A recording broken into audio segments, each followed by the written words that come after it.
Totoo palang babaguhin ka ng sama ng loob hanggang sa mawalan ka na ng gana at pakialam sa kanila.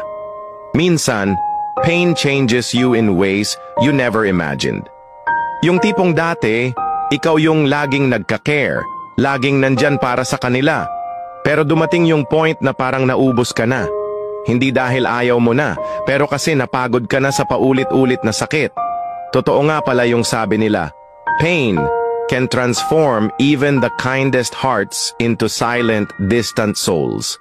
Hirap magpanggap na okay ka pa rin, pero deep inside, parang gusto mo na lang mag-let go ng lahat. Hindi mo naramdam ang dating excitement na ibigay ang buong sarili para sa iba. You slowly lose the energy to care and the will to stay.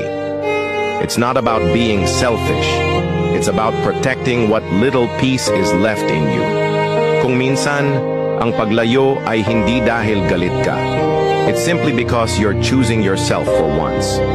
Sa dulo, you realize that walking away doesn't mean you love them any less. Mahal mo pa rin sila, pero mas mahal mo na ngayon ang sarili mo. Ang sakit ay hindi para manatili sa puso. It's meant to teach you to value yourself. At kung sino man ang tunay na nagmamahal sa'yo, they will understand why you needed to let go. Remember, it's okay to choose you.